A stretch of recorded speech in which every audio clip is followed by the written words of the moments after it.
Welcome. We're here today at Wind, Reel, and Print. My name is Kevin. And my name is Ryan. Great job, Kevin. Woo! Yeah, we're introing this podcast episode. And the topic of today is... I don't know how we're going to frame it, but it's Brecht. Yeah. Are we saying Brechtian Cinema or... Yeah, I mean... what's your... we can title it Brechtian Cinema Yeah. because we'll end up talking about that eventually. But I know that Brecht, who is a person, yes, we're talking about the theory of it and specifically how it... I think we're going to talk about everything, but mainly our big focus is how it relates to film and these specific films that we chose. Exactly. Yep. Because I keep mentioning Bertolt Brecht as like a thing. Yeah. He was kind of like a big influence on like how I see what I call meta-realism and developing like this kind of theory or whatever.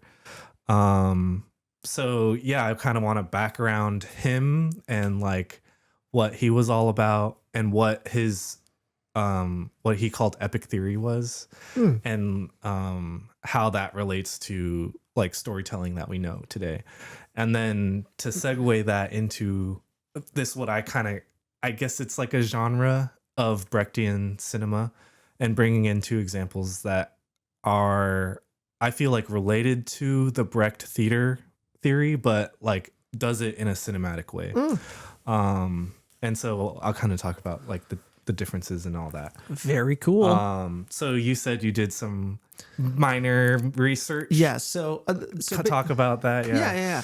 So basically, I just to even preface this, there's been a number of times I think that as someone who didn't really grow up or even go to school with film theory as a thing, I went to film school and never learned film theory. Yeah. Which is just a very Wild. interesting thing. Yeah. Yeah. So whenever I hear about film theory and stuff, sometimes it kind of like washes over my brain and doesn't latch on. Yeah. And so there have been times even during this podcast where like Brecht has been brought up and all of these things. And I'm like, you've told me before, it's never really stuck. I didn't really understand it. Yeah. And so we've talked about a number of film theories in the past, and I felt like, all right, I want to get at least the tiniest bit of understanding before jumping into this. And also I wanted to kind of have like, know what was on the menu, I guess, a little bit before I watched these films. Nice. Which I found even more and more has been helpful to like, I think I like watching these films with context a little bit more. Sure. Yeah. There have been times I've thought like, oh, I'd rather go in blind. And then there's times when I feel like I like that, but I think I've enjoyed more as an exercise. Like for example, we watched The Celebration, which is a Dogma 95 film for our Letterboxd Top 250 episode. And I read the Dogma 95 rules before going into it. And I'm happy I did. Right. Because I got to think about it a lot. And so same thing with this. I did a little bit of reading. Cool. And what can I say what I think Brecht is? Yeah, go for it. Okay. Brecht, at least to my limited understanding, is The hypothesis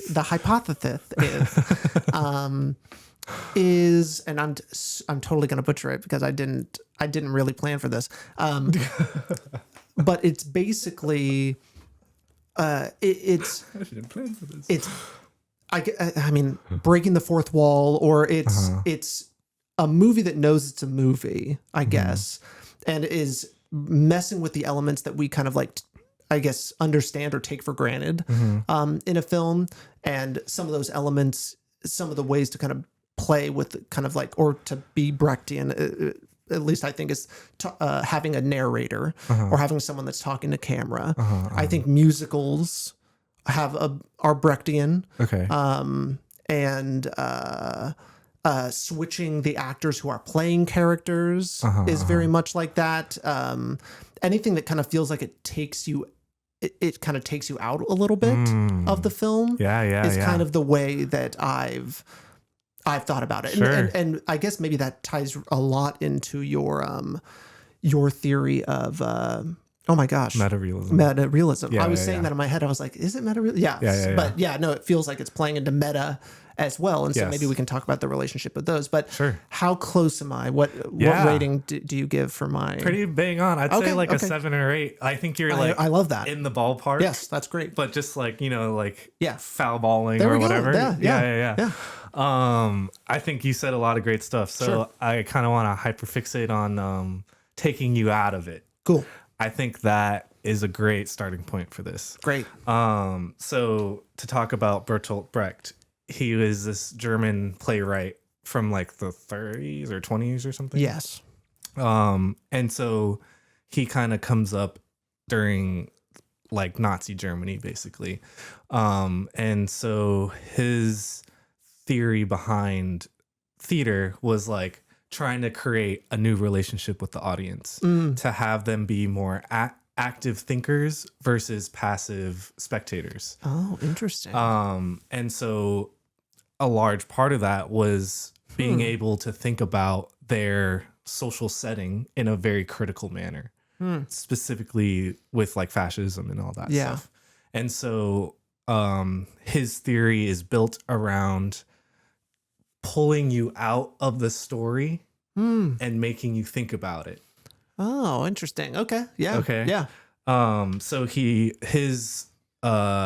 calls it Verfremdungseffekt. I love German words because they just it's poetry. put it all together. Yeah. That's why you get these long, really cool words. Yeah. But yes, what is it? Exactly. And it's basically about distancing and alienation. Right? It's creating this effect of pulling you out and like pushing you aside and creating like alienation between the audience and the film itself. Yeah. And a lot of that has to do with playing with the form and acknowledging the like elements of the art that you're looking at. Yeah. Right. So for Yeah. him in theater, he would show the lights, which you wouldn't do in theater.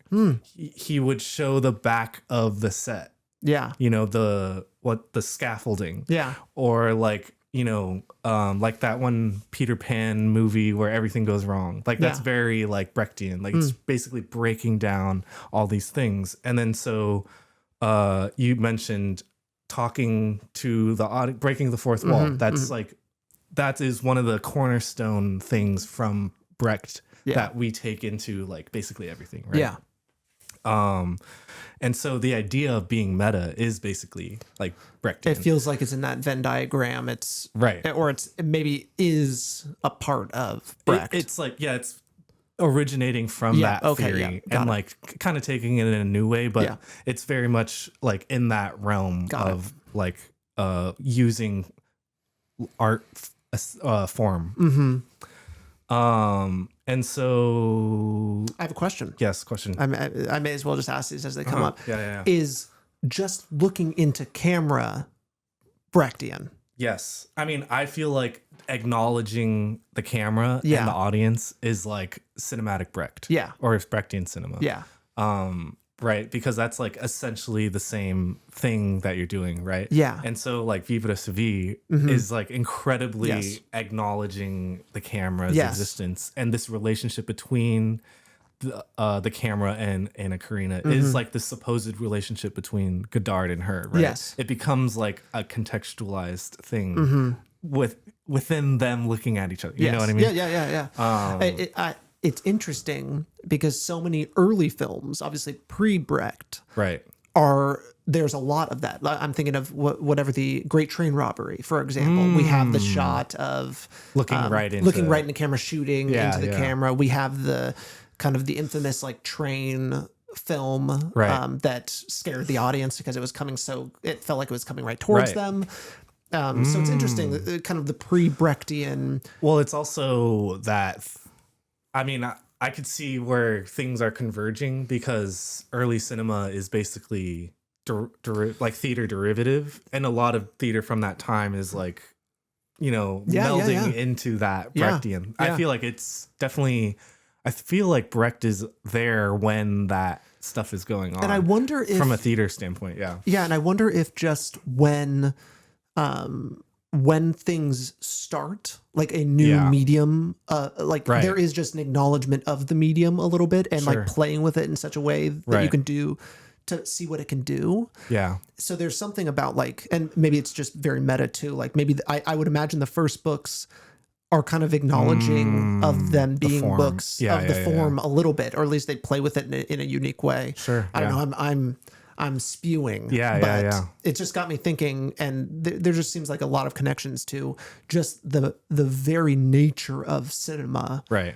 That allows it to be this thing. Yes. Yeah. It feels, and he did grow. He came about just as all of this was pretty much starting to. So yeah, exactly. It all kind of plays together. Yeah, totally. And I think people, like all the influences are like kind of melding together. For sure. So yeah, to kind of break down his, what I call Brechtian technique, I'll kind of go into certain things that he kind of specifically points out as like Brechtian or whatever. So the first one we kind of already talked about was the director dress and like having a narrator, like acknowledging the story, right?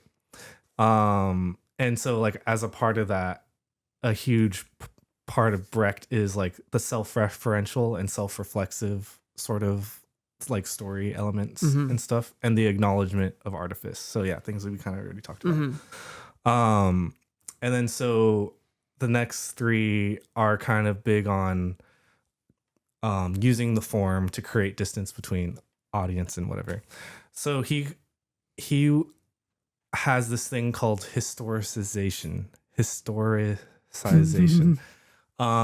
Basically setting a story in a past setting creates distance between the audience and the story because they are not thinking about their own lives. And so it's like a backdoor loophole to get them to think about something else, but like attach it to their own life in a way. Yeah. And so like he used past, like, I forget exactly what era, but like shaped it within like a fascist like government or whatever as a way to like critique Nazi Germany or whatever. Yeah. And so like as an example, I feel like Chi-Raq is trying to do that in a way, but doesn't like set it so far in the history to where you have that distance. You know what I mean? Yeah. It still feels like present in a way. It definitely feels like a movie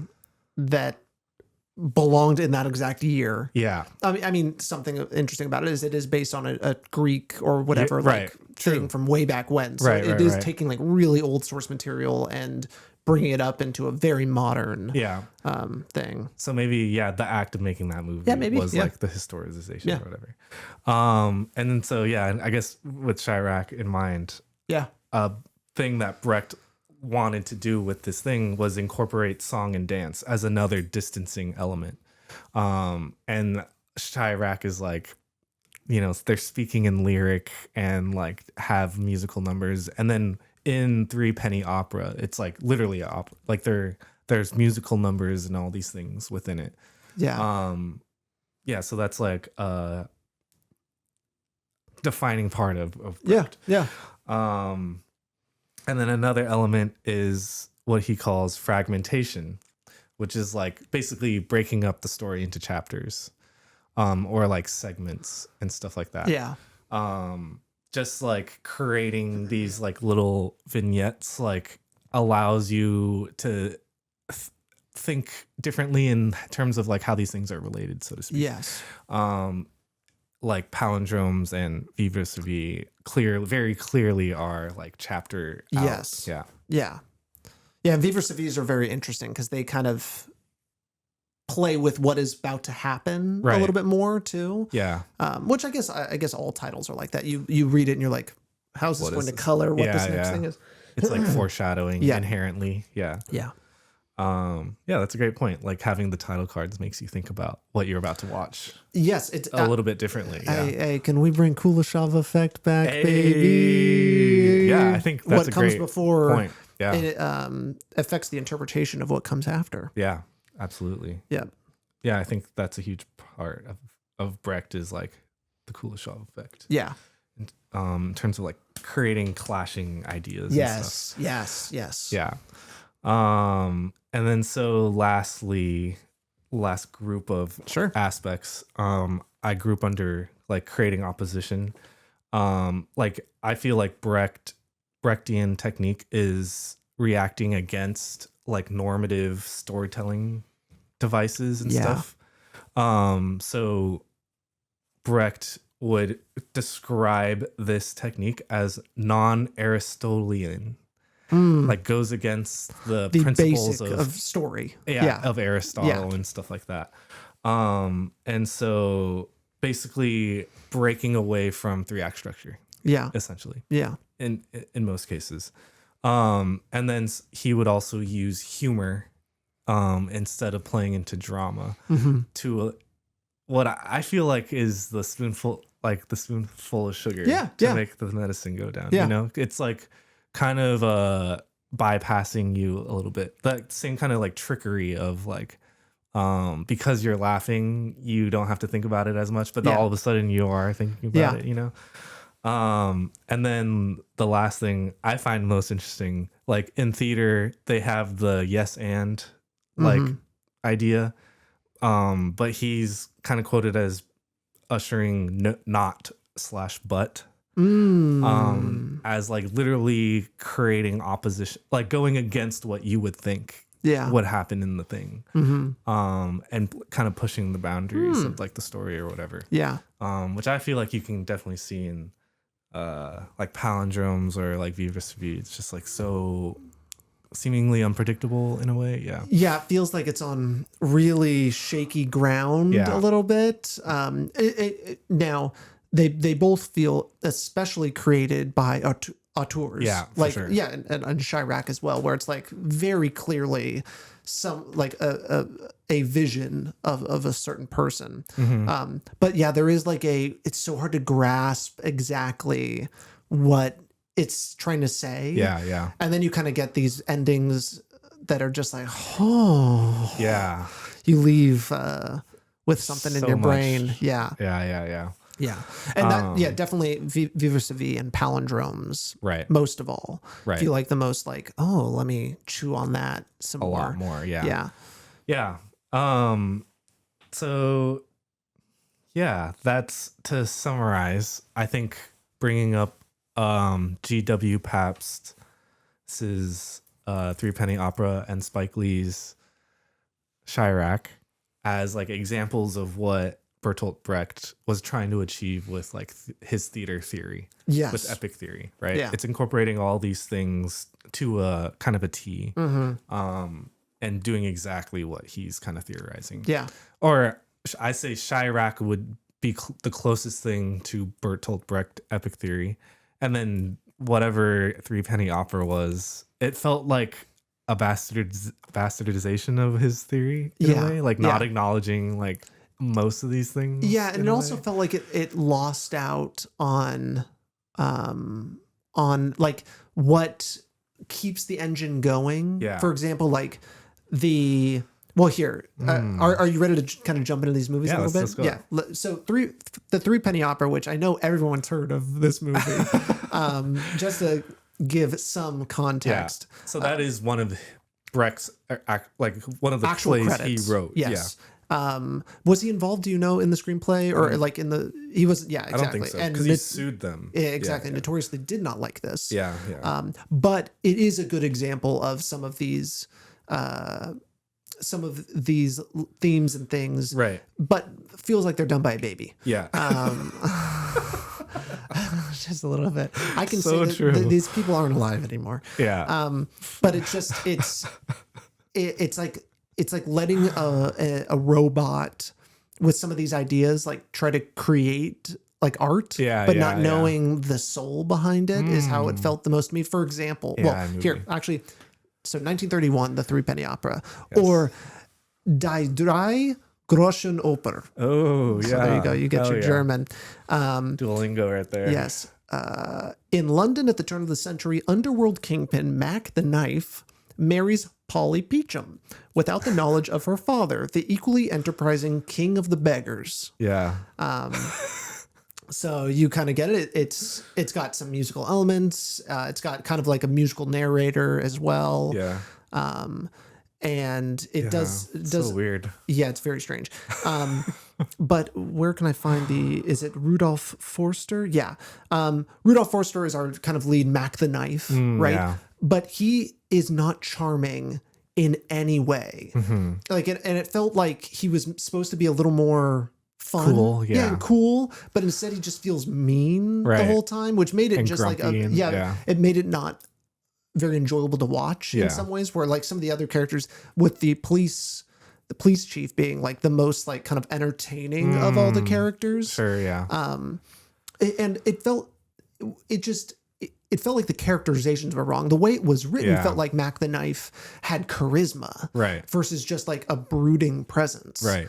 And so that's where it kind of felt like with a lot of these things for Just me was played like out wrong. they were played like someone that didn't understand the assignment, Right. like too literally what was written on the page. Sure, yeah. And I would probably say that's the director's fault of just not knowing. Generally, yeah, it's just like, oh yeah, I'm going read these lines, Yeah. just like how they're written. Right. Yeah, that sounds like the way it's been said in every other movie. So we'll keep Sounds moving. good, yeah. Exactly. This is how you play a bad guy in a movie, but there's so Right. many elements that what the action doesn't work Align with that. And I think that plays into the Brecht thing of like it being nuanced, right? Yeah, You're saying one thing, but you're actually saying another thing. Yes. And like being able to play both of those things, Yes. like truly, right? Because I think, in the story, everyone's supposed to be like morally questionable, but people, I think like what you're saying, people are playing their parts too literally. So you don't read that so evidently. Yeah, they're playing the bad guys like bad guys. Yeah. And so it's like when you watch a movie where it's just like bad guys doing it, but it's meant to be funny, Right. but they don't know that it's meant to be funny in some ways. Yeah. So it doesn't land like at all. Yeah. Yeah. Because there were funny moments, but I was like, I'm laughing, but not because they did it well. Yeah. It does. The humor does feel ahead of its time in a way. And it's crazy too. Because it's critical in commentary. Yeah. It's sadly relevant. It is. Which is really terrible. Like, I hate that we're still talking about that. Go through the premise a little. Yeah. So basically we have Mac the Knife, who is... Oh, yeah. Were we talking about this already? A little bit. Yeah, but I don't think we got into it. But he is a criminal and runs a criminal enterprise. Yeah. Ends up and has like a gang of boys around him. Right. And we kind of see him flexing himself like in a nightclub, for example, kind of showing like that he runs the place in a way. Right. He ends up falling in love with this girl. They get married very quickly. There's a funny marriage scene that happens where they've kind of kidnapped in the barn, they've kind of kidnapped the priest. Yeah. And so that's all very funny, where it's like the priest knows kind of what movie he's in. Like he's like, what the fuck is happening? And they're just like going on with the whole thing. They've stolen all of these items to have like this great wedding. And it's very funny. Then we have the police chief who's kind of in on kind of close with Mac and gets him off the hook whenever he needs. Yeah. But he's really scared for his own skin. Yeah. He's constantly just trying to play the game to his favor. And then the woman, what's her name? Peachum? Yeah. Polly Peachum's father ends up being the king of the beggars. Yeah. Who is basically, like it said here, equally enterprising. He runs his own like kind of business. Yeah. And it feels like it's a play on what we might say like is like kind Robber of a baron. union leader in some yeah. ways. You see how that it might be. But in this guy basically has a bunch of people that work for him that pretend to be beggars. Yeah. And he has a hilarious thing on the wall where it has all of the different examples of the different beggars you could be. Yeah. And you like select what costume you want. And I was laughing. I was just like, this is crazy. Yeah. But I thought that whole angle, I thought it was very funny. Yeah. It's pretty great. And so, as you can imagine, once we're kind of introduced to all of that, it ends up kind of being a little bit of like, he finds out Polly married Mac, and then trying to ruin his life Yeah. and stuff like that. Right. It's like a back and forth. Yeah, it's just a little back and forth. Yeah. But it feels like it takes the movie a long time to even get to that point. Yeah. I mean, we're past the midpoint, I think, The at intro that is point. very long. Yeah, it is very, very long. Yeah. The whole movie is really long. Like drags. yeah. And I think that's what we're watching, kind of like it feels prehistoric comedies of today. Like it's just like, damn, like you hit the punchline a while ago. Yeah. you know? And you're still playing the bit. You're still doing it. All right. Well, do we really need to watch them walking? Like there's just so many, like everything. It feels like it's just made by people who are churning out 20 movies a year. Sure, yeah. And they got it and they're like, all right, let's do it. They're just trusting that it's going to work in the end. Right. And not really understanding the source material or whatever. But yeah, I also kind of didn't really mention that, like, there is a narrator that kind of pops in here and there and is singing in different points, and there is some singing, also kind of like really pre-musical sort of things where it's a lot of different numbers. Yeah, and they're almost randomly purely performative. Yeah. And not certainly none of them move the story forward in any way. Right. It's just like a character decides to sing for the most part. Right. Which is hilarious.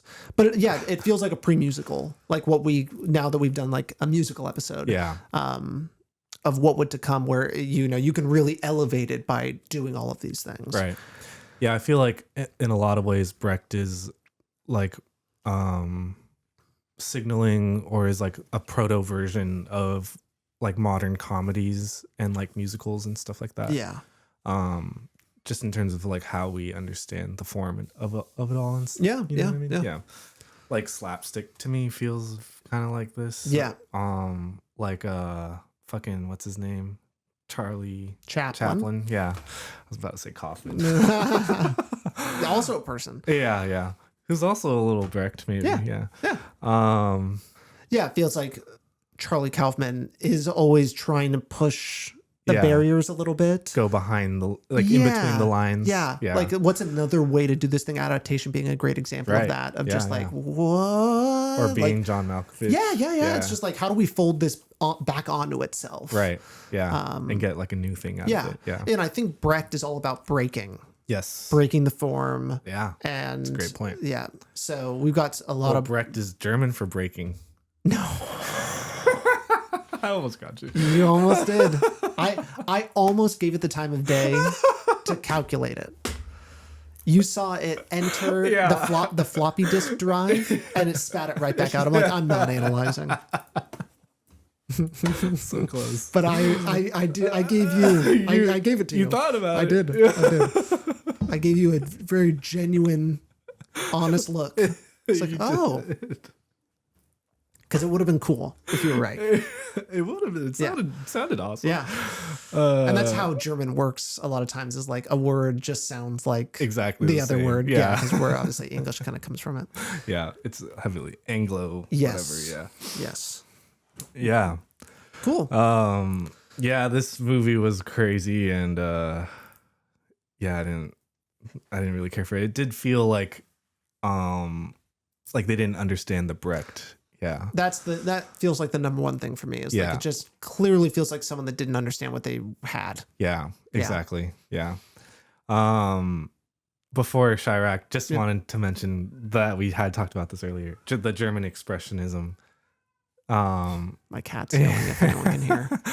The German expressionism influence in Threepenny opera. Yes. And like how they use lighting and set design. And, it is crazy that we've done a German expressionism episode, and we've kind of talked about the Weimar Republic, and obviously that is Germany between World War I and World War II. Yeah. Or actually not all the way to World War II, but all the way to the rise of the Nazis in the 30s. Yeah. And to know like that you have these, proto horror films. And then you get this. And then you got this, which also just, I think, shows in some ways like the diversity of what was happening back then. I think sometimes as we look back, everything starts to collapse in on itself. Sure.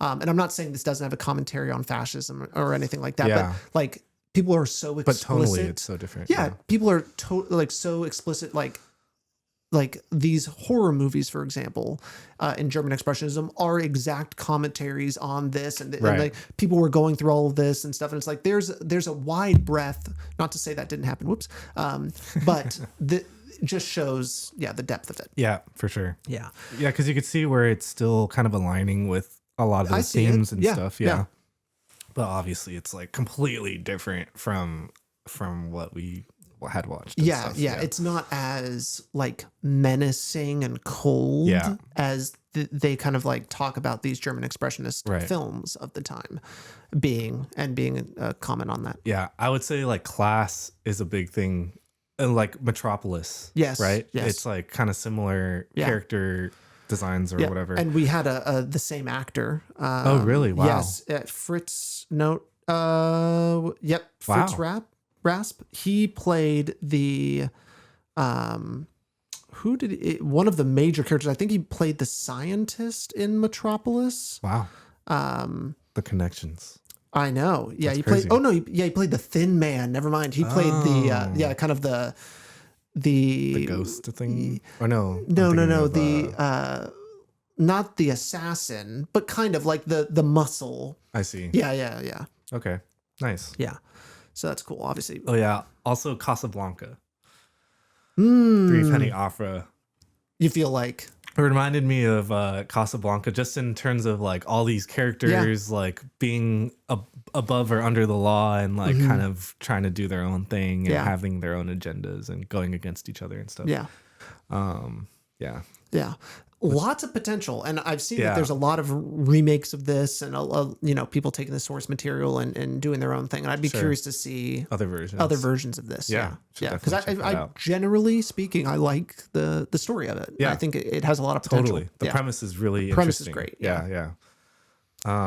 Well, okay, and then so the other thing is Chi-Raq. Yeah, Spike Lee Chi-Raq, and like, I guess comparing that Brecht to this Brecht. Mm-hmm. So Chi-Raq, 2015, Spike Lee. Yes. A modern day adaptation of the ancient Greek play Lysistrata by Aristophanes. Nice. Set against the backdrop of gang violence in Chicago. Yes. That's great. And after watching this, it had musical elements. It had narrator. It had talking to camera. It had a lot of these things, and obviously talking in rhyme. Through a lot of it. It was so Brecht, and it made me just think about Spike Lee is so Brecht. Yeah, totally. Narrators are in so many of his movies. Yeah. Obviously, we've seen a couple Spike Lee movies on this podcast now. And they've all done the thing. Exactly. Yeah. Yes. I love thinking about Bamboozled and how that plays into Yeah. How where in the scale of Brecht it is. Like there's some interesting things because it doesn't have a narrator per se, but it does have like a lot of elements where it's like, okay, it's doing something. Yeah.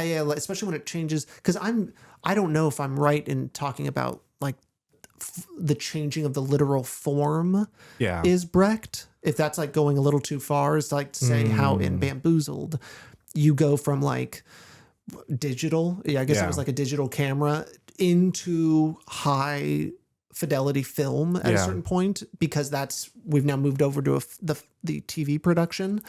Like it's now shot differently. It's now kind of like a different thing, and how that might, I don't know how much that actually plays into a Brechtian element of it. I mean, I generally feel like it is, because it's like supposedly taking you out of it, right? It's making you think about the story in a different way. Dropping back into digital after going into film is rough. Exactly. You're being hit again with this like, like you can't not notice that. And it's not meant to be smoothing over your experience. It's supposed to be like bringing attention to itself. Maybe that's what is Brecht is like it. If it is, it's like, hey, look, it has something to say. Yeah. Totally. Cool. Yeah, having something to say, I think, is huge. Yeah. Right. I feel like Brechtian properties need a message. Like it needs a thing that it's going towards, because there's a point behind all these breaking of the thing, right? Yeah. Well, to talk a little bit about Chi-Raq, Yeah. since we're here, I wrote a couple things. I'm trying to take better notes, folks. Yeah. Okay, so sometimes I'm going to reference notes now, so suck it. Suck it. I love it. Yeah. So you might hear me read things. I wanted to say some very interesting and good acting in this. Nick Cannon is an actor. Yeah. Super surprised. Really good. Yeah. I think the only thing he wasn't good at was crying. Yeah. The That ending. was tough. Yeah. You're watching like you. tear I will sticks. say it seemed like he was giving 100%. Yeah. And you can appreciate that. Yeah. Like I can really appreciate that. But yeah, no, I was Really watching him like put in an effort. you forget that now he's like hosts. Was it The Voice or like he hosts Wild like and Out. Well, I know he hosted Wild and Out, but then America's Got Talent. Maybe that's what it is. He hosts now like a game show too. No, and so you're that's right, kind of what you're he's right. become is like A personality. a personality. Yeah. Over like the lead actor artist. from Drumline. Yeah. Which was a big movie. I was in Drumline in high school, and that was a Oh, movie that You they love would. that shit, huh? I thought it was pretty cool, and the teacher would always be like, "Do not play like them in that movie. Yeah, they they play sloppy. awful. Yeah. Yeah, exactly. Do not be like that movie." But the movie was dope. Yeah. It made it look cool. Yeah, exactly. But so Nick Cannon, I was like, wow, damn, that was really cool. And Yeah. I really liked Wesley Snipes too as did? Cyclops. He was insane, and I think that's something I said is like the movie has a lot of cringe, Yeah. and the movie has a lot of cheese, Yeah. like, but I think that's really Point. good. Yeah. Like part of me, I read something online where it's like it feels like this like fear of being cringe stops us from like Trying. things and to Yeah. be artistic and to like discover new things. Right. And as much as it hurts to say, I think we need more of it. Cringe. I think Yeah. we need things that are just like, like, or just like, what? Yeah. And strange and things like that. And I think Wesley Snipes' portrayal of Cyclops was Right. super weird. Right. And there's even just so many of these elements of this movie that's like the writing can be so like On the nose. yeah, like when they're chanting about like and I should say like the plot of the film is basically to stop like gang violence. women are going to stop having sex. They're Yeah. going on a sex strike. Yeah. With the men. So that's the Which people have done in the past. yeah, exactly. Yeah. And so it's a really cool thing, but They play it out really weird. play it out weird, and the chanting that they do when they're like salute, like it's their And Pledge the of dance. Allegiance. Yeah. It's so bad. I'm just like, oh, I got my head in my hand. It's and a tough watch. It's tough, Yeah. but I appreciate it. And I'm really happy about it. You're like cringing And I'm saying that. gritting my teeth. I'm so happy. Yeah. No, I had like coming out of that movie, it was just like, what the Yeah. fuck did I just watch? Yeah. Because like it's just the weirdest amalgamation of things, like the gang violence commentary. It kind of bodes its own tone and like idea of what that type of movie should be like. And then you have Spike Lee's craziness, like the musical element, the lyrics, Yeah. the fucking narrator, like Sam Jackson just like popping in at a fucking rap concert. Yeah. Just like all these things. And then you're like, where am I supposed to like point at? Like, Yeah. what's the thing here? Yeah. I definitely up there in terms of like the weirdest movies I think I've ever seen. Mm-hmm. But Spike Lee will do that. He kind of like pushes your comfort levels of like what you want to take in, you know? Yes. And he's very much about like centering difficult parts of the Black experience within this like kind of colorful aesthetic and stuff. If we Yeah. think about like Do the Right Thing, you know, Mm-hmm. to me that's like Brechtian cinema, whereas this is like more traditional Brecht. Yeah. Because like in Do the Right Thing, it's just like way more incorporated into the like filmic elements and Yes. stuff like that. Yeah. But he's basically doing a lot of the same things, you know. Yeah. I feel like between those two movies. Definitely, but that's really interesting to point out because there is a big there's like a sea of difference between Do the Right Thing and Chi-Raq. Like, and I don't know what it is, but there is something They are like, you watch Do the Right Thing, and I don't think there's any part of you that cringes. That cringes at all. Yeah, no way. Yeah. I mean, maybe some parts, but yeah, like, sure. Yeah, like, but maybe I've also gotten used to it by this point. Right. But it feels so much It more is than more where elevated. Chi-Raq feels like it just it's kind of like chilling on the bottom, like it's just hanging out, but it does a really, really interesting thing. Yeah. No, he's definitely trying something. Yes. You know? Yes. And it's like, yeah, dude. Yeah. That's a thing. Yeah. So Highest to Lowest will be coming out, I think, this year. I think we will be able to see it by the end of the year. Yeah. So that will be another really interesting Spike Lee's interpretation of High and Low, Akira Kurosawa's High and Low. Within like New York or whatever. Within New York. Yeah. But, already realizing, I've seen the trailer and things like that, already realizing like he's breaking it too. Yeah. Like he is not precious No. about the thing. Right. And it's interesting. Like I don't know enough. Obviously I know he taught film at NYU, or maybe still does. I'm not sure. He's like in charge of the program. Or Oh, some cool. shit. Yeah. Something like that. So like obviously, and we definitely know this. Oh yeah, I forgot. We have seen another Spike Lee movie. She's Gotta Have It. Yeah, She's Gotta have it. Mm-hmm. This Also is definitely Brechtian, I feel like. Oh, I mean, yeah, it's Yeah. like they're talking to camera, Yeah, they're yeah. having interviews. Yeah, The good, chapters. really good point. Yeah. Yes, he definitely knows film history, and I guess knows just when to break it. Yeah. Where like Martin Scorsese, for example, is obviously another film Buff. buff, and also just like God. Yeah. But his films never, well, I mean, they do break some things. I guess Martin Scorsese has a lot of Brechtian stuff too. I would say, close Yeah. to Brechtian, Now because that I he's think about it. influenced by New Wave, so Yeah. it's just like derivative of my like God. of that. Yeah. I stumbled into it again. Oops, all Brecht. Yeah. What do you know? Everything's Brecht. Shit. It's like when you Catherine Bigelow. when your friend gets like a red like bug, and then you just start seeing red bugs like all over town. Yeah, it's like I remember in Grand Theft Auto that in the video game that would always feel like it happened. So I was like, "What the fuck?" I'm just It's like, like, "Yeah, that what? thing again." Huh? Yeah.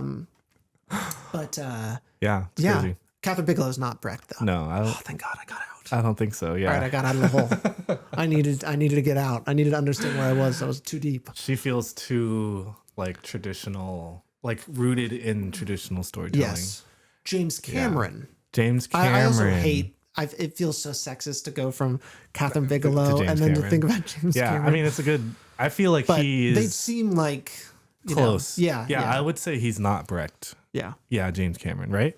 I would agree. Yeah. Okay. I can't think of anything where he. Yeah, it's like breaking the form. or No. whatever. Yeah. Like he is interested in technological innovation, but Yeah. that's not Brecht. No, that's Yeah. like modernism. Yeah. Yeah.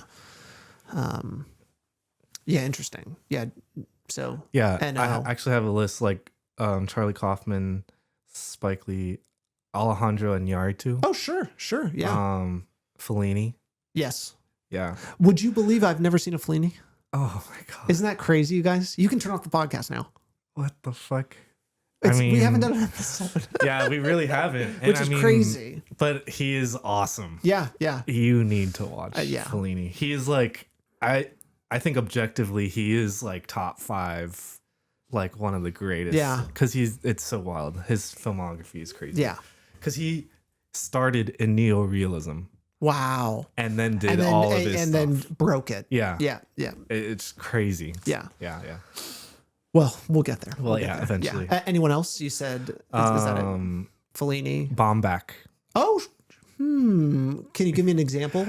I feel like Marriage Story is Brechtian in some ways in terms of the form, and then there's somewhat chapters to it, and then there's like musical elements and like performances. Yeah. Yeah. And it's like making you think about their relationship in like a different way. Yeah. That's not like traditional or whatever. Yeah. He's a sly Brecht. Yeah, he's very Brecht. sly. He's a very sneaky Brecht because he's even in like Meyerowitz Story. He's like doing things with the form and like that performances and stuff and the Yeah. editing, and you're like, whoa, what the heck is Yeah. that? And it's just like a little bit different. And Francis Ha has broken up into chapters. There's no through line story. It's just like a little piece Yeah. of her life just like threaded together. Yeah. Yeah. Wes Anderson. Wes Anderson, yeah, he's kind of known as like as that just because of how much he's breaking the form and everything. Yeah. Yeah, for sure. For sure. Okay. Yeah. You get it. Yeah, You get it. I think so. We still got 2 more movies to talk about. Yeah, yeah. So anything more with Chi-Raq and Spike Lee? And... Question: do you think this is more of a political question? Do you think this film could be made today? Like I have a theory. In the Trump era. Yeah. In what I think some people call the post woke era. In a way, it's the reaction to kind of wokeism. Sure. From and the Me Too movement. Sure. We're kind of like rebounding. Yeah. In the other direction. Right. And so hyper conservative. Yes. Yeah. Yeah. I don't know. It's interesting. I feel like this movie is so, to kind of not answer your question. Sure. This movie does feel so like Obama era. Exactly. It feels like it comes from this specific time. Yeah. Like the way they think about race and all these issues and stuff. I feel like people don't think about it in this way. It does feel that way, doesn't it? Yeah. Yeah. Yeah. Yeah. Yeah. It's crazy to think it came about before George Floyd, right? For example, like that, right. that has totally changed. Yeah. Like, at least like the general paradigm of this country and kind of understanding. I think it still was during that like 2015 police brutality era yes, of all that. But George Floyd was another thing. Yeah, that was kind of like I think that was the one that made people say Black Lives Matter during the pandemic, right? Yeah. Like people were still like thought iffy Black Lives Matter was like a bad organization for like a really long time, and we're like, we really shouldn't say that. But then everyone says it after 2020. George Floyd. Yeah, you're right. And now we get to a point where I think we're kind of back, maybe even further back than we were in like 2015. Yeah, you just for sure. And just to say, I just don't think we see a lot of movies about gun violence. Yeah, true. In general, right? Like this felt like very unique in that way, right? Just tackling an issue that like I feel like people are scared of talking about because it reaches into all of these weird sections, right? Yeah, like specifically with our country and gun violence, like it just goes everywhere. Can you think of the backlash that this movie would get now? Right. Too? Like there would be like people would try to take it down and review bomb and all of these things. Right. Like it would get like such a bad rap because our communication and culture is being like just strangleholded by this serious conservative groove. Yeah.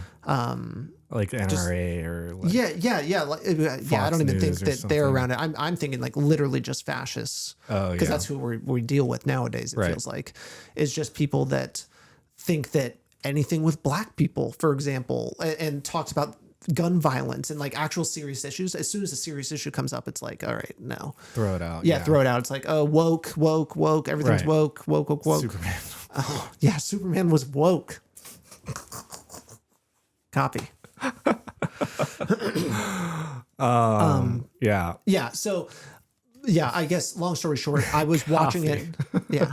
Sorry. So I was watching Chi-Raq and I was just like, yeah, this does not feel like something that's being made today. And I just think in general, political movies aren't really getting made right now. Yeah. I mean, I think we need them more than ever. Yeah, for sure. Eddington has a spin on that. Yeah. I think Eddington is like the Chi-Raq equivalent to today. Yeah. In terms of like taking a contemporary issue and then like making a movie out of it. Yeah. And then people are like, what the fuck? Yeah. People are so reactionary to yes. Fuck. I don't have my phone, but Sam had texted me like out of the blue and was like, I feel like people don't really get, or I feel like there's two different types of people. People who think that movies are like a way of communicating ideas, and then people who think that movies need to reflect their own ideas. Yes. And that like the former will like this movie and the latter will hate this movie. Yeah, it's almost like the taking things too literally, Yeah. and not like understanding subtext anymore too. Right. Is where it feels like it's people that like get mad at movies for including a character that does bad things. Yeah. You know, Exactly. it's Yeah. kind of how it feels sometimes. It's like Jesus like, Christ, like How you're not. else does the story work? Yeah, exactly. Like what am I supposed to do? I'm not by putting in this character. It does not mean I endorse what they do. Right. Right. It's also, I think we just also live through a culture that is obsessed with being a victim all the time. Like everyone, even people that are non-victims, Right. they have to come up with like story. a story of why they something went wrong with them or what have you. It's the hero's journey complex. Yeah. Oh, interesting. Yeah. Okay. Like we all feel like we are troubled True, and are true. going through a That problem is and we a need good to point. accomplish something That is to get to a higher level. That is a very good point. You know what I mean? Yeah. Like Yeah. we're trying to overcome our struggle. Yeah. Yeah. And also, I just think like a cringe movie like Chi-Raq, it's also, we're like so afraid of cringe now too, Right. and making things like that. It's like, I feel like it gets tougher and tougher to break. To be different. Yeah, to be different. And try new things because you're basically risking being cringe. Yes. Right. Yeah. Yeah. Because like there's like no other reference to this type of movie. So like what could Spike Lee really like, besides musicals and stuff, it's like there's no reference of like this being done well, I guess. Yeah. If that makes sense. Yeah. Okay. We have moving on. We have a lot more to talk about still. Yeah. So to segue, Yes. I feel like these movies are reflecting what Brecht originated with his theater theory. Mm-hmm. And then so for these next two films, just want to preface that these are what I would consider Brechtian cinema, in that they take the Brecht theory and then like download it into cinema form and like format. And then we get new things that I feel like editing is huge, right? The use of the camera is huge in terms of all this, like new cinematic language begins to influence the theory and come into fold. Yes. 100% agree. Yeah. And Yep. so I guess we can briefly talk about Vivre because Sure. Palindromes is so fucking awesome. Well, yeah, we'll land. We'll land yeah, there, yeah, right? yeah. It's the sound of music of the Yeah, exactly. Yes. We got to be careful. We're gonna run way over time. So Vivre, Yeah. which we've talked about before. Right. So in the early days. In the early days, we learned a lot since then. Yeah, we've feel seen like- a lot of Jean-Luc Godard since then. We did a whole episode. Yeah. So So we're our kind of seeking conversation that about this relationship. is going to be way more Yes. evolved, I feel like. For those that don't remember, 1962, Jean-Luc Godard directed, Anna Karenina starring. Yes. 12 episodic tales in the life of a Parisian woman and her slow descent into prostitution. So you get a very French movie, a very Godard movie, a very Karenina movie. All very true. Yeah, and another thing where it's about kind of breaking the thing, especially like I guess Palindromes, like that's the only time I've ever seen like 12 episodes. Yeah. Like suddenly it's like really hyper specific. It's certainly not acts Right. in the traditional sense. Yeah, there's no like narrative arc Yes. within each thing. Yeah. Each thing now kind of lives. Obviously, Palindromes has more of a narrative, but it still feels like I still have so many questions of why it broke when it did. Yeah. It had a lot of really interesting decisions of its length of time it decided more to really spend. short. Yeah. Yeah. And same with every time I watch Vivre, I notice that too. Yeah. Like some sections are just like 10 minutes. Yeah. And they go really quickly, or it's just one scene, and then they move on. Yeah. Yeah, I find that really interesting. Yeah. Obviously it's very Brechtian. Yeah. To use titles. Yep. In this way, and to kind of break it up and to kind of force like, it's like getting like in between a meal, like you're taste testing or whatever like that. And you eat whatever like little bit, or like ginger when you're having some sushi or something like that, or whatever to cleanse the palate. Cleanse the palate. That's what I was That's thinking what of. titles feel like they do a lot of times. Is like there's just this. It's like a saltine cracker. Yeah, it's to wash it away, and it's like you're seated again. Yeah. Right. Yeah. You're leaning forward. You're like, all right, now I get to watch the next movie. Right. I don't. This just came up. Sure. How do you? I feel like there is a distinct difference between this and an anthology movie, right?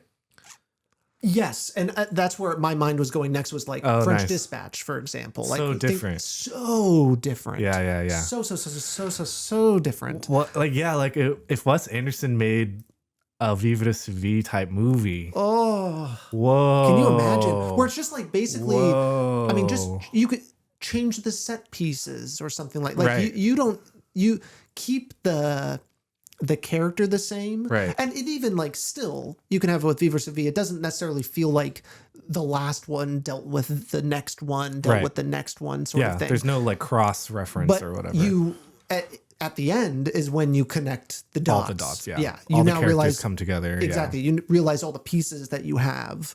And you can kind of analyze it from there. Where an anthology film, like French Dispatch, for example, it's just like these are just like stories. It uses just a very general thing that ties them together. Right. But there isn't any connective tissue at the end. Right. And the chapters aren't breaking anything. Yeah. It's like a continuation of this sort of cycle. Yeah. And it's basically like, if you watch an anthology of short films, like that's different too. Right. Unless, unless there's like a programming or whatever. Exactly. There are ways to do it, but this still doesn't feel like an anthology. It also just feels like the timeline's really tight in general too with this. Right. In terms of the whole story. Yeah. Totally. Just like these events are kind of piling on top of each other. Right. Which leads to like an ending that's sad. Yeah. Death. Yeah. I mean, I feel like death is the theme of the movie. Yeah. Yeah. Because there's a lot of references. And close calls and things like that. And kind of this, like dissension. Foreshadowing to the moment and everything. Yeah. The Joan of Arc movie is obviously like about death and And have you ever seen Joan of Arc? I haven't. Oh yeah. Yeah. I've watched some of it and I need to just sit down and give the whole thing a good shot, but damn. It's crazy. And it's so ahead of its time. It's unbelievable. Right. Just the cinematography and everything. Yeah. Schrader mentions Carl Dreyer as like a director within his, what's it called? Transcendental cinema. Oh yeah. And then academics also bring up the way Jean-Luc Godard edits Joan of Arc into this movie, because the original movie doesn't have the title cards. Yeah. It's just like subtitles on the screen. So he's implementing the white title cards into the movie itself. So that being kind of Brechtian in terms of breaking what we know Joan of Arc to be. So yeah. Where I know that you've done some shuffling of your top four and stuff like that and everything. And I know Vivre has always been really big for you. I'm just kind of curious on this most recent viewing. Yeah. Anything new you pulled from it or? No. What? Yeah. You've. I feel like I've exhausted this movie now. Yeah. Same with Francis Ha. It's like I can watch it. It's like making a peanut butter sandwich. You can kind of just go through the whole process without even thinking about it. And you've watched it in so many different, from so many different directions. Yeah. I've learned a lot about this movie, to watch it with like a Brechtian eye versus like this is one of Kevin's favorite movies I've already had the Brechtian digestion though. I mean, you've been Brechtian for a while. Yeah. I get it. Yeah, no, I guess to go into it for you, because like I had, for a while, it was just my favorite movie. And I was like, I love this and I have no idea why.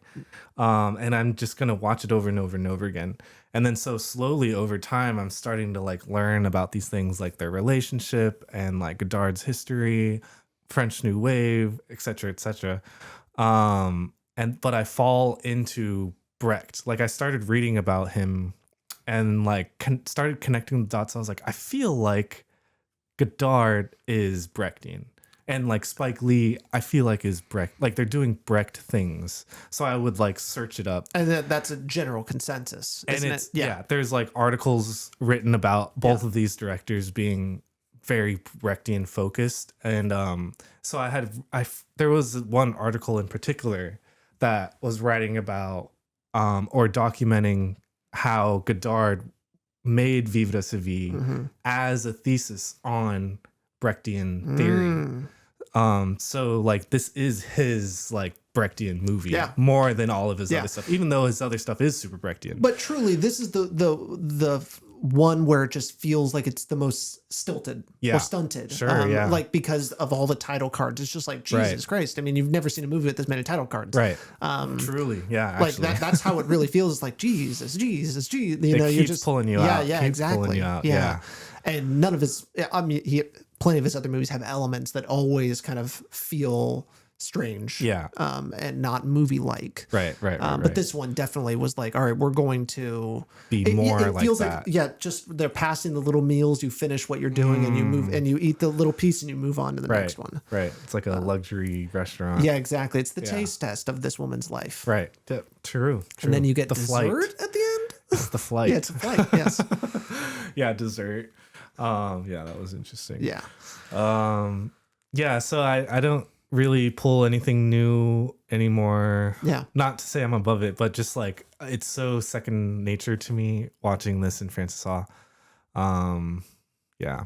Yeah, that's just a very interesting thing. I thought I'd check in. Yeah, I was like, I wonder what else I'll get out of this. But when I was watching it, I was like, oh, I know everything. I just like know everything. I just know exactly what's going on. Like, yeah. What I love about this movie though is like the musical parts to like that her dancing her dancing around the pool table is so great. It's just one of the magical best. Yeah. It's very pre-Pulp Fiction. Like there's totally this, the these floating great, camera. Yeah.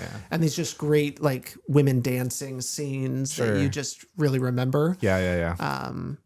Yeah, it's great. Yeah. Cool. Yeah, so that was kind of my experience with that. Nice. You watched it again. I did, yes. Nice. Yeah. Did you pull anything? Or you saw the Brecht? I saw the Brecht. Yeah. This was the Brecht eye. Yeah. I dropped down the Brecht eye. I Brecht. Yeah. It's Brecht. It's a good example. I insisted on including it because I felt like it was a great obvious example of what this is supposed to be. Yeah. This also I saw on plenty of lists because I was like looking up Brechtian films just to kind of get a better sense. I didn't really see Chi-Raq all that much, but it totally is. Yeah. There's a good article about Chi-Raq being like the Brechtian thing for Spike Lee. Yeah. Like obviously, yeah. Totally. But I think because it's newer, it doesn't have like that whatever esteem or something. But these other three universally were on like most every list that I saw, which makes sense. Totally. Cool. So yeah, to kind of connect it to Palindromes before we talk about that movie, I thought it was interesting how both these films had like a philosophical monologue like towards the end by this one character. Yeah. Just like structurally, both of these movies just felt exactly the same. Yeah, almost, true, you know true. What I mean? Yeah, that's a very good point. Yeah, it was super interesting. Yeah, especially the because like I said, Palindromes is like the closest to the amount of titles as Vivre. Right. Like it's up there. Damn near 10 or 12. Yeah, exactly. Yeah. And it's just like, whoa, like really trying to understand. And then, but Palindromes like takes that and elevates it even further to do something that you can do in movies. Yeah. And change the literal physical appearance of a character as much as possible. Just literally like the age, the color of the skin, all of these ethnicity. things. Yeah. Yeah. Like how do we make it the most obvious that thing to you? Yeah. And what does it say? How do they bring their own acting into it? Right.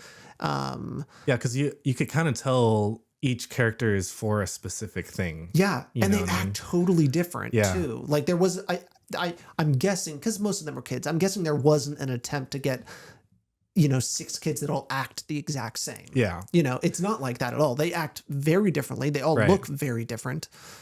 I feel like they have the same soul.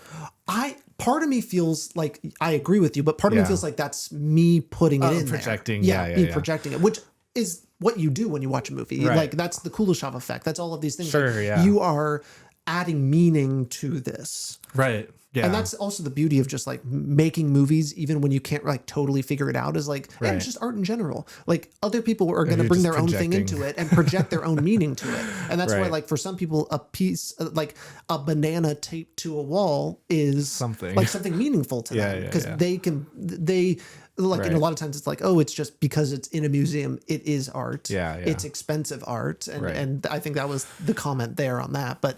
But there's part of their performance though, like it feels like they're all like pitching their voices higher, you know, like being more acting childlike. You know what I mean? It felt like, at least with certain, maybe, I don't know. It definitely felt like they were trying to perform similarly, but I could see where they're like that one girl with the guy in the hotel room. She's obviously way more like acting forward and way more like sure of herself than the other characters, and other characters are way more reserved and like way more like internalized and stuff like that. So I guess I'm just thinking out. Let me give the audience some reference here. So 2004's Palindromes.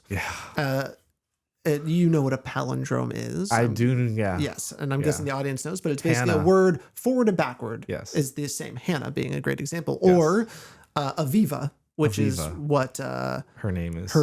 Yes. Aviva is 13, awkward and sensitive. Her mother, Joyce, is warm and loving, as is her father, Steve, a regular guy who does have a fierce temper from time to time. That's interesting to say. The film revolves around her family, friends, and neighbors. Oh my God, wow. That reveals nothing. That's it. That reveals nothing. And is absolutely not what the movie is. In any way. Gives absolutely no explanation. But do you think that directed by Todd Solondz, having no context is like beneficial to the movie? To the experience of watching the movie? I mean, I appreciated going into it and really not knowing anything about it. Like I had a, did I even know that it was switching characters? I don't think so. All I knew was that it was going to be Brecht. And so I'd seen a couple and I was like, okay, this is going to do something weird. Yeah. And I don't know when it's going to happen or when it's going to break. But something's going to happen. It broke pretty fast. Yeah, like within the next chapter. Right? Yeah, exactly. Like within the first 10 minutes, I think it switches into the second chapter, which is, which we've now switched the character. So this movie, our lead little girl, Aviva, is played by 7 maybe actors.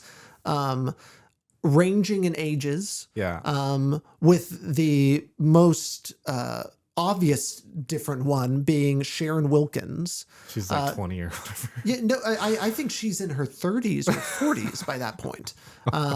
Like she's much older. I think she was born in the 50s. Dang. Or maybe in the maybe 70s. I'm not sure. But so much older. Yeah. Obviously a different ethnicity and just a larger physique. Yeah. And so clearly the largest difference that you could make. Right.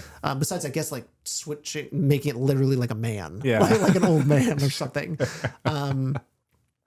But so it was interesting, and I still don't know the meaning behind it. Yeah. I mean, I feel like the generic thing is like, this can happen to anyone. Ooh. And that's what I was reading a lot. Oh, is that what people say about it? Huh, I did not go there. Absolutely did not go there. Yeah, and I could kind of see that, right? Like, sure. This experience is like everywhere, but we don't see it, and we just don't understand. Yeah, so much of like what I was thinking had to do with the performances by the girls and women. And like, why choose all these different? Yeah, why choose this thin redhead, for example, to play this exact part? Like, what are we trying to say? Yeah. But I literally don't know. Like I left it being like, that is a little more theoretical. Yeah. Yeah, and I definitely left this film being like, "What?" Yeah. But I see the meaning you're bringing into that. Like you said that a lot of people agree on. Sure. Like the macro full film meaning. Yeah, and the way it ends, especially like with like Right. all of those characters, like basically back to back to back to back to back to back, cut together. Yeah. Like I see it. They're all kind of like one Person. Yeah, one being of experience. Yeah, basically. yeah. All victims. Yes. It's like that. Just like everyone's a victim, all kind of collapsed in on each other. Right. Because you can kind of see within the story the absurdity of like these characters trying to exist and survive within their families and stuff, and then like people not really understanding what they're going through or why they're behaving in a certain way. And so there's always this like miscommunication and like kind of like juddedness that you can't like get over a certain hump or whatever. Yeah. Just to even give a little more context to the film, it follows this girl who gets pregnant. Yes. Ends up needing to get very young, obviously 13, and then gets an abortion, and then basically has a falling out with her family. Ends up on this on Mama Sunshine's ranch. Yeah. With like a bunch of other like. A bunch of other kids, some like with no legs, some that are blind, and have autism and or Down syndrome, I should say. Yeah. And so probably autism too. Yeah, probably. Probably a few of them. Yeah. You know, because that's not as clear visually. But all of these kids that have like some sort of, you know, quote unquote issue with their lives and are different. Yeah. And so she ends up falling in with them. Yeah. And they're a hyper-religious group, and so that kind of comes into that, and then all of a sudden the movie folds back in on itself. Yeah. Where a character you see from an earlier episode is now reintroduced within this family dynamic, and then it becomes like a story, right? Yeah. And then now there's action. Yeah. And it really changed it up, which was wild. The third act is crazy. Yeah. It goes places. Yeah, it goes places. Really good. I highly recommend, and I know we don't usually do that on the show of like, hey, I recommend you watch this or whatever, but it's one of the greatest movies that we've seen. Yeah, it is so interesting. It'll always be up there as like this really unique slice. Yeah. And it feels like I would say, and this just came to me, is like Ari Aster. Yes. Like I get an Ari Aster. I was thinking Beau's Afraid. Yeah. Beau is Afraid is a very similar vibe. Yeah. Tonally, it's like, what the fuck is going on? Yeah, exactly. Yeah. Hereditary as well. And Midsommar. Yeah. He's just a manic guy. Yeah. Like there's something so strange and unsettling about everything. Right. We're just kind of expecting something to be off. And because Mama Sunshine feels like the parents in Beau's Afraid. Like that house. That totally. You know? Yes. It's like, oh, what the heck? Yeah. This feels so weird. This is so strange. Yeah. Why are you're acting abnormally? Yeah. Like it's also like directed strange. Yeah. Where it's like, all right, like take it up to 11. Be like so sweet, it's menacing. Yeah. Which is an odd thing to go about. Yeah. And then nothing it happens with her necessarily, you know, like, and so you don't even know if it was ever going to go there. But I think also the kind of like what I've come to know is like an Ari Aster trait is having just one of the worst like aspects of humanity and the worst thing that can happen to you happened in the movie. Yeah. And it's just like the character now has to like live with that. Yeah. And have like that poisoned bit of themselves. Right. With this movie being pedophilia, being a part of the film and something that happens to the little girl. And it's just, these people exist. It just sits there. Yeah. And also even like somewhat like you can humanize a little bit the pedophile in kind of the ending parts where like now she in the film, this little girl is coming on to him and he's like having a hard time. He still is dealing with like wanting to be with a little girl, but he's dealing with the guilt too. And like, and going to the point of like basically killing himself by sacrificing himself at a certain point. Like he wanted to kill himself because he Couldn't felt deal like, with it. he's like, I've gotten so many chances or whatever. He says something. Yeah. He wants to just come back and have a normal life. Yeah. But he's so fucked up. He's fucked up too many times. So many times. And he's just a fucked up person. Yeah. It was just so interesting to land there. To bring that in and to have like those characters. And I thought his performance was great as well. Yeah, he was great because he's so broken and like insecure, and then she's so like forward. Oh and my god, it's sure of so herself. hard to watch. Even yeah. There was a comment on Letterboxd of someone saying like, as a victim of this, like that scene was so powerful because it's like bringing the power back to the abused and like being able to like reconcile with like the abuser in a way. Yeah. And I think that there's also something interesting to be said about how like this little girl is saying that she wants to be with him and wants all these things.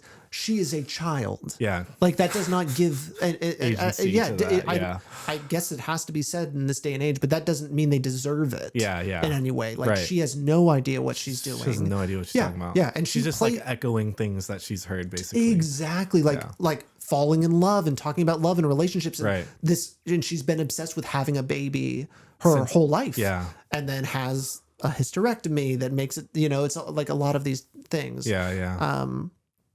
But it was just wild. Yeah, it was so interesting. Yeah. And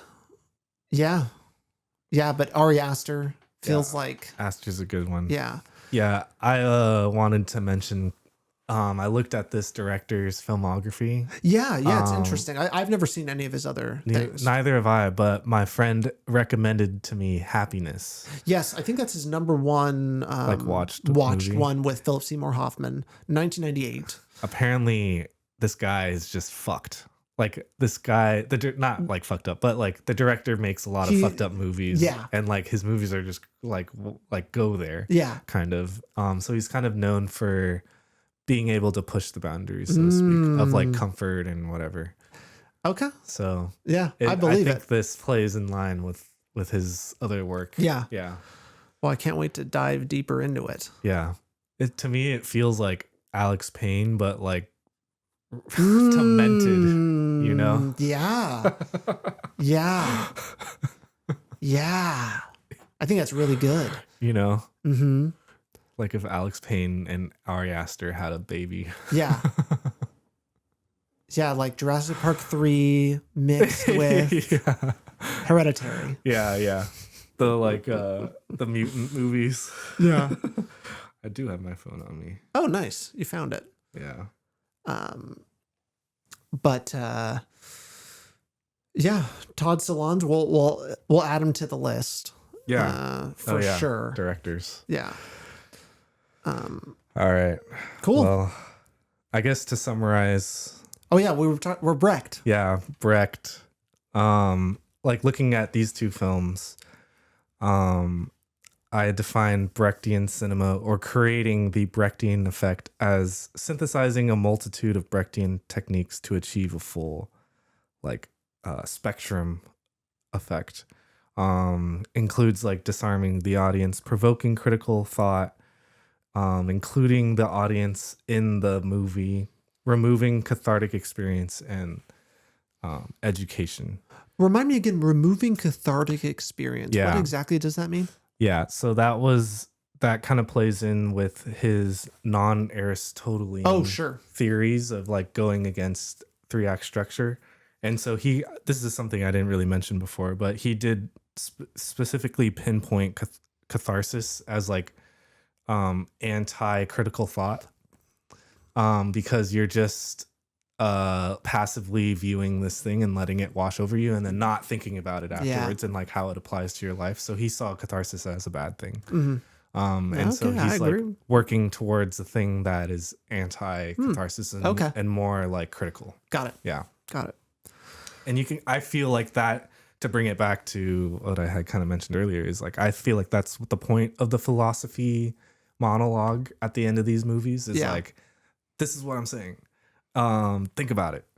You know, Yeah, you know what I mean? Yeah, suddenly like if you didn't get it before, this is what I'm talking about. Yeah. Yeah. It's pulling the curtain and breaking the brain of the viewer. Right. Yeah, not giving them a chance to let it wash over. Right. Like, because you could just leave and be like, I didn't understand that. But then it's Right. like, all right, you had a whole movie to figure this out. Yeah, exactly. Now I'm telling you. Yeah, exactly. Yeah. And even that still isn't necessarily clear, but you have, Right. it's like a monologue is something you have to listen to. There's no escaping it.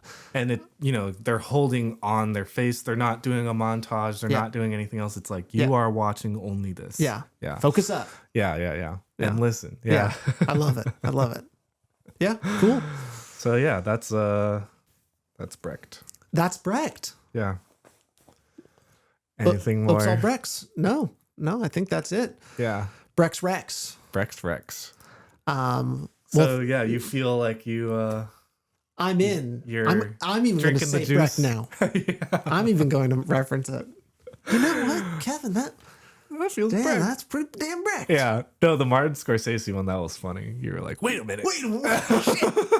Oops, all Brecht. I'm just walking. Walked into this one. That's why I had to Captain Bigelow myself out of it. Yeah. The antidote. Yeah, it's exactly. I was like, all right, what's like really realistic and is taking things really seriously. Yeah. Bingo. Yeah. Yeah, that's a good one. Cool. Well, thank you for allowing me to take you down this hallway. Thank you. It's always fun when we land on these film theory ones. I always learn. It's and great. I appreciate it. Yeah. I'm looking forward to. I feel like we've done 101, 102, 103. Yeah. What's 201? Yeah. At the next level. Yeah. Yeah, because we've done a lot of good like really basic. German expressionism was a good it's like such a good one. It's theory so thing too. Yeah, and it's so like clear and obvious. Right. Totally. Yeah. Yeah, we need to do like a new wave one. Yeah. Like a 101 new wave. Yes, I agree. Yeah, because there's some good stuff there. We've danced around that, obviously. You like have Godard to and acknowledge everything. it. Yeah. But yeah, we haven't seen a Truffaut yet. No? We haven't seen Varda. We haven't seen there's so Romer. many. Yeah. So okay. We're going there. Would you believe we have more ideas for episodes? Yeah, I know. It never ends. That we'll never have a shortage of, Yeah. which is very exciting. All right, folks. It is. Thanks for listening, and we'll see you next time. That's a wrap. Bye.